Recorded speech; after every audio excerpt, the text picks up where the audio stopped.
11 గంటలకు 12 గంటలకు ఏంటి ఏ పార్టీలో ఎంతమందిని చీల్చేద్దాం, మనకి ఎంపీల బలం ఎలాగే తెచ్చుకుందాం అని అనుకుంటున్నారా అని ప్రతిపక్షాల ఆరోపణలు.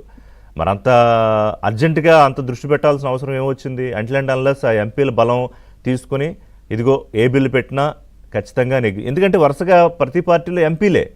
వెస్ట్ బెంగాల్లో 20 మంది ఎంపీలు, శివసేనలో 6 ఎంపీలు, ఎన్సీపీలో 5 ఎంపీలు.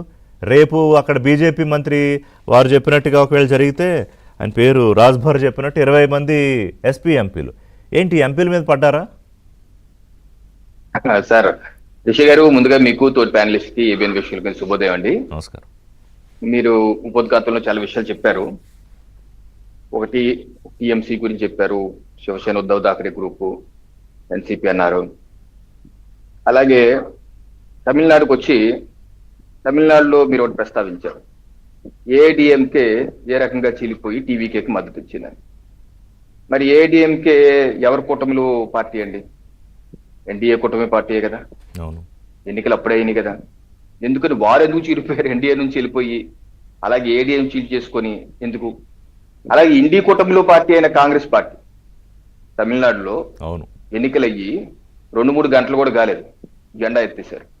కమ్యూనిస్ట్ పార్టీ ఏ డిఎంకేతో కలిసి అయితే కొన్ని గంటల క్రితం పోరాడి టీవీకేని విమర్శించిన కమ్యూనిస్ట్ పార్టీ వాళ్ళు ఎందుకు గబాలను దూకేసి టీవీకే వెళ్ళిపోయారు?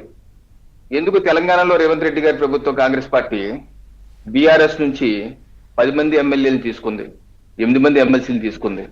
దానికి సుప్రీంకోర్టు అక్షంతలు వేస్తే ఈరోజు వాళ్ళు త్రిశంకు స్వర్గంలో మనిషి ఒక చోట మనసు ఒక చోట అన్నట్టు పరిస్థితులు ఎందుకున్నాయి? సో ఇవన్నీ మనం ఒకసారి గమనిస్తారండి. రాజకీయ పార్టీలు నాయకులు కొన్ని ఆదర్శాలు ఆలోచన విధానంతో పార్టీలు పెడతారు.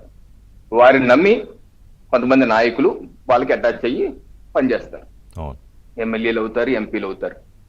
ఎప్పుడైతే ఆ యొక్క బాండేజ్ తగ్గుతుందో, లేకపోతే ఆ ఆదర్శాలు ఇక నిలబట్టలేదు, ఆ నాయకత్వంలో మాకు భవిష్యత్తు లేదు, ఈ పార్టీ ఈ రకంగా కొనసాగితే మనకి నియోజకవర్గాల్లో కష్టం, అలాగే నా రాజకీయ భవిష్యత్తు కూడా ఇబ్బందులు పడుతుంది, నేను వేరే మార్గం చూసుకోవాలి అనే ఆలోచన. ఎందుకంటే ప్రతి ఎమ్మెల్యే ఎంపీ కండి నెక్స్ట్ ఎలక్షన్ ఏంటి అని చూస్తారు.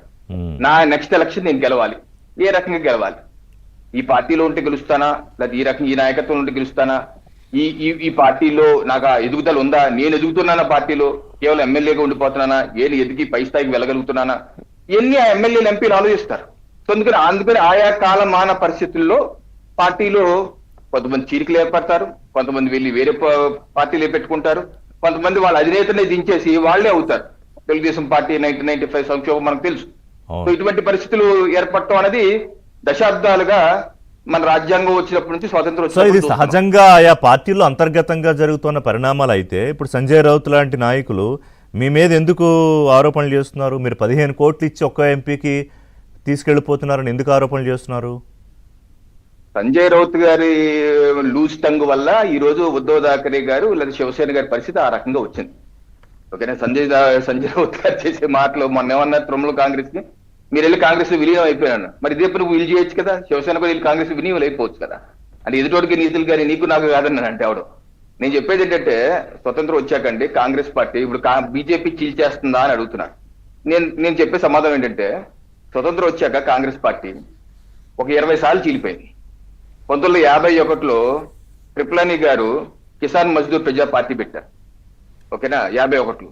ఆ తర్వాత 59 రాజగోపాలాచారి గారు స్వతంత్ర పార్టీ పెట్టారు. 64లో చీలిపోయి కేరళ కాంగ్రెస్ అయింది. 69లో కాంగ్రెస్ నిట్నిలుగా చీలిపోయింది.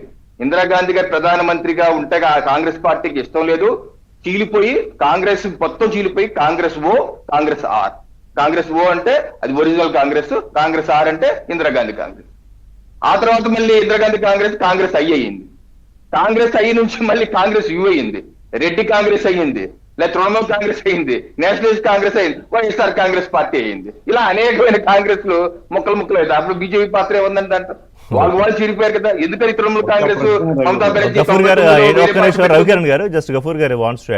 ఒక్క ప్రశ్న దానికి ఎడిషన్ ఏంటంటే గఫూర్ గారు చెప్తారు కానీ కమ్యూనిస్ట్ పార్టీని ఏం చేశారంటే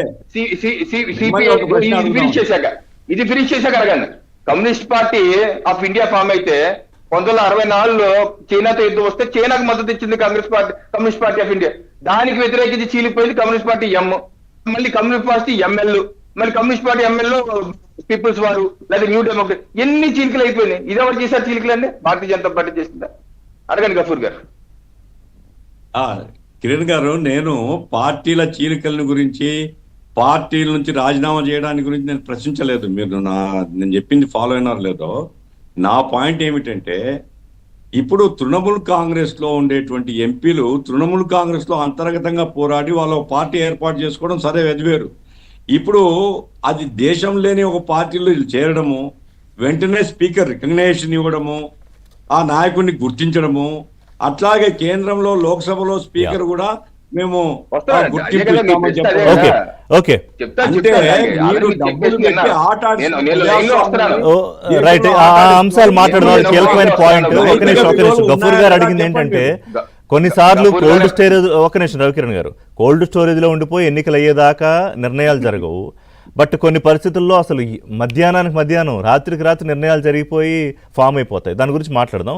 బట్ పుల్లారావు గారు, మీరు సాధారణంగా ఒక ఎమ్మెల్యే పార్టీలో గెలిచి ఇంకో పార్టీలోకి వెళ్ళడాన్ని